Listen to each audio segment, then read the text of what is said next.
بعد عاشقان وطن اپنی جان دے گئے، عاشقان وطن اپنی جان دے گئے، عظمتوں کا ہمیں آسمان دے گئے، غلامی کی ہر زنجیر توڑ کر، غلامی کی ہر زنجیر توڑ کر ہم کو آزاد ہندوستان دے گئے۔ اسٹیج پر موجود مکھیہ اتھیتی مہودے، شکشک گن، مہمانان کرام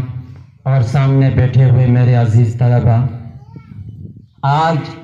جس آزادی کا جشن منانے کے لیے ہم اور آپ یہاں جمع ہوئے ہیں، اس کے بارے میں ہمارے دل و دماغ کے اندر ایک سوال اور کوشچن پیدا ہوتا ہے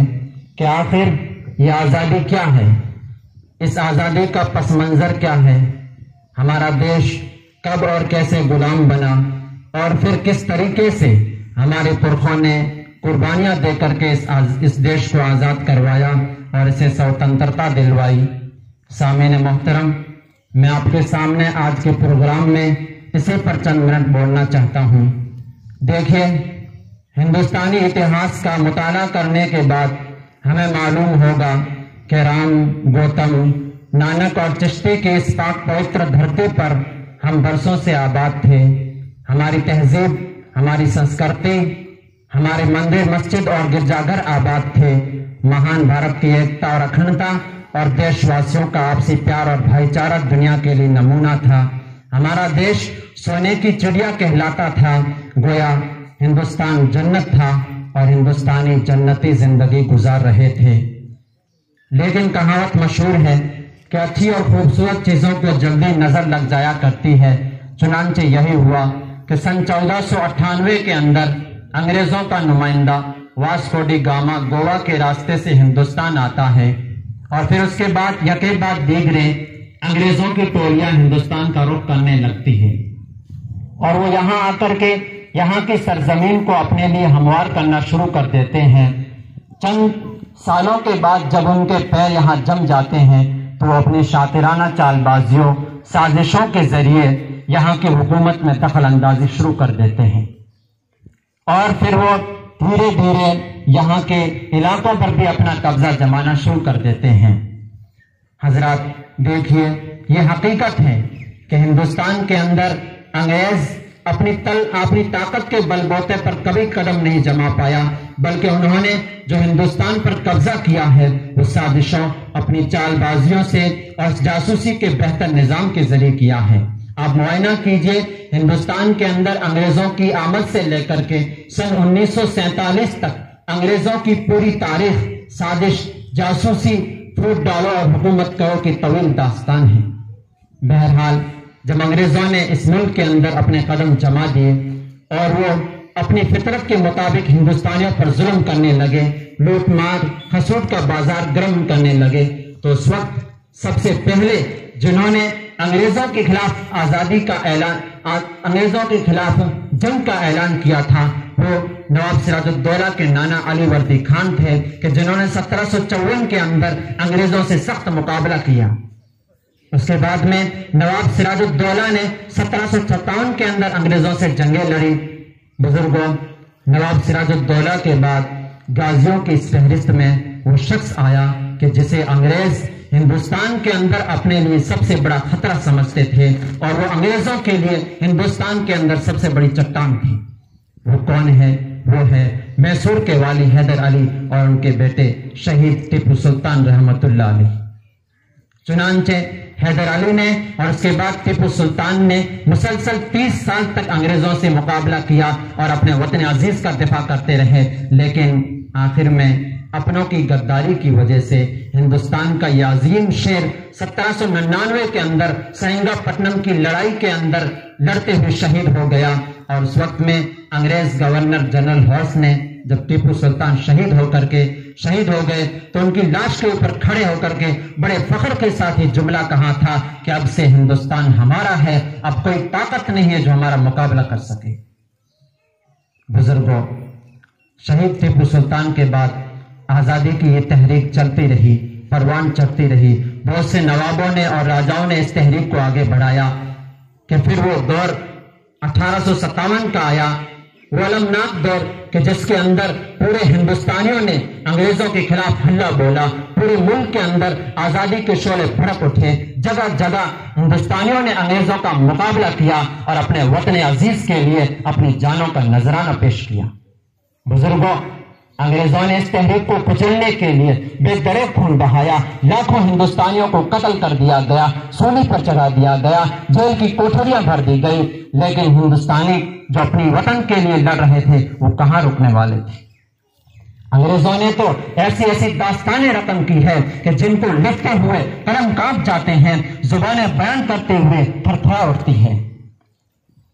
1857 کی اس عظیم جنگ آزادی کے اندر جنہوں نے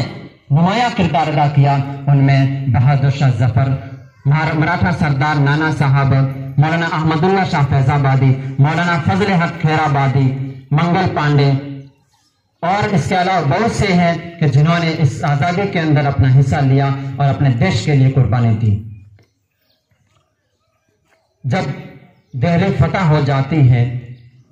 اور یہ مسلمانوں کی تحریک کچھ وجوہات کی بنا پر ناکام ہو جاتی ہے، دیش واسیوں کا یہ خون خرابہ اور دیش واسیوں کی یہ قربانی رنگ لانے کے بجائے ناکام ہو جاتی ہے، تو اس وقت میں انگریز بہادر شاہ ظفر کے چاروں بیٹوں کو